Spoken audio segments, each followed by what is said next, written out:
Neurosurgeon implants a chip. A prosthetic hand catches a baseball. Code streams over a human eye. A person gazes at their holographic twin. What if I told you that the most significant evolution of our species, ISNT, ahead of us it has already begun? This isn't science fiction. Right now, scientists are connecting human brains to computers, creating eyes that see infrared, and building AI that can mimic your consciousness. The question is no longer if we will merge with machines, but how, when, and what will remain of the human on the other side. Welcome to TechMind 999, where we decode the future. Hey everyone, welcome back to your own science and technology YouTube channel, TechMind 999. For millennia, humanity has used tools. A stone axe extended our strength. The telescope extended our sight. The internet extended our mind. But today, our tools aren't just in our hands. They're on our bodies, in our pockets, and soon, inside our biology. We are at an inflection point where the tool is becoming part of the user.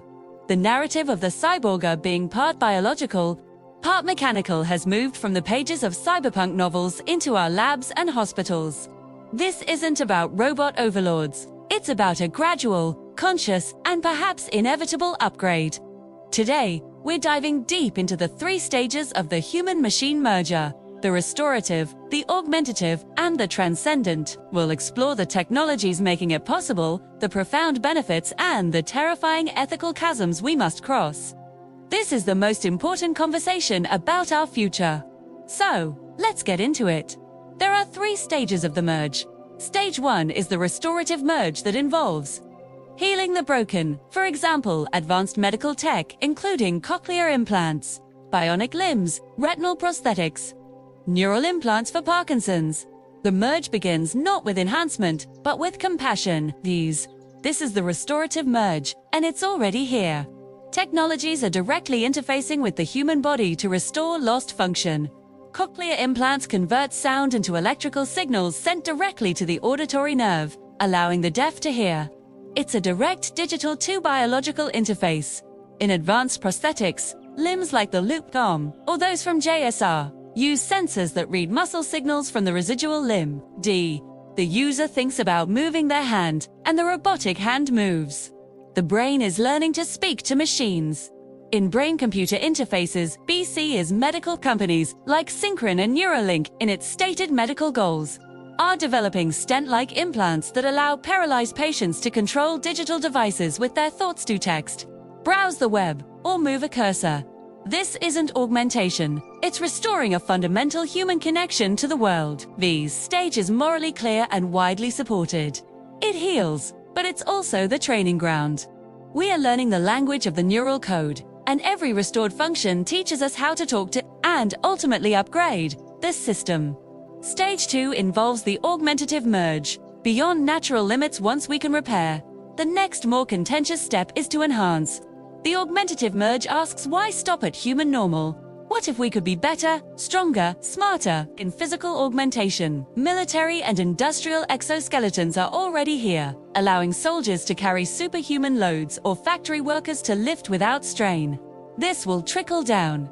In sensory augmentation, imagine contact lenses or neural implants that give you night vision, see in ultraviolet, or overlay real-time translation, subtitles onto the world. Researchers have already given rats a magnetic sense. Cognitive augmentation is the holy grail. BCs could one day provide direct access to information. Think of a mathematics formula, and your understanding is supplemented by a Wikipedia-style neural prompt. Companies like Neuralink aim for a symbiosis with AI, where you don't search Google with your hands. You query it with a thought. The ethical turning point here is where the debate ignites. Does this create an unbridgeable gap between the augmented and the natural? Will the rich become smarter, healthier, and more capable, creating a literal biological caste system? The digital divide becomes a biological divide. The stage 3 is about the transcendent merge, the post-biological future. This is the most speculative and profound stage, the transcendent merge. It moves beyond the body to question the nature of consciousness itself, mind uploading and digital immortality. The hypothesis is, if consciousness arises from the computational structure of the brain, Could we scan and upload that structure to a digital substrate? Projects like Nectome aim to preserve the brain's connectome. While far-fetched, it pushes the ultimate question: are we our biology, or are we the information pattern that biology hosts? The AI soul. If an AI could be trained on your lifetime of data, smells, memories, speech patterns, decisions, could it emulate you? Could you live on as a digital agent, advising your great-grandchildren? This isn't life extension, it's identity decoupling from the flesh. The global brain, a network of billions of brain-linked humans, and AI is creating a sort of planetary consciousness, hive mind or noosphere. Collaboration and empathy could reach unimaginable levels, but at what cost to individual autonomy? This merge isn't a simple tech rollout. It's a firestorm of promise and peril, and we must stare directly into it. The promise of a new renaissance include the end of disability. Physical and cognitive limitations could be erased. Unprecedented. Creativity. A brain directly connected to simulation tools and knowledge databases could solve problems like climate change or disease at lightning speed. Evolution on demand. We would no longer be slaves to slow, random biological evolution. We could guide our own development. The peril of a minefield of existential risk include the identity crisis. Your memories can be edited and your cognition supplemented by AI. Where does you end and the machine begin? Loss of humanity. Would we lose the messy, beautiful, and inefficient things that define us? Intuition, emotion born of flesh, the struggle that leads to growth. Does a perfect augmented life lack meaning? Existential dependence. Would an augmented humanity be so dependent on its technology that a major system failure could cause civilizational collapse? What choice is left before us? So, will humans merge with machines? The evidence from stage 1 suggests the train has left the station. The merge is underway. The real question is, what kind of merge will we choose?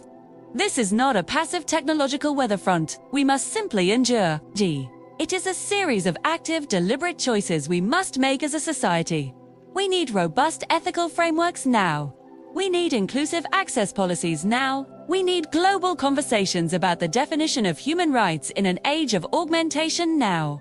The future human might not be a purely biological entity. They might be a transhuman, a being that consciously designed its own evolution, leveraging technology to reach heights of health, wisdom, and experience we can barely dream of. The goal must not be to become mere machines, but to use machines to become more profoundly human, to cure suffering, to expand understanding, and to reach further than our biology ever allowed. Thanks for watching. If this conversation excites you, like this video, share it, and subscribe to TechMind 999. Future question is, what do you think? Are you ready for your upgrade? Or do we risk losing our souls in the silicon?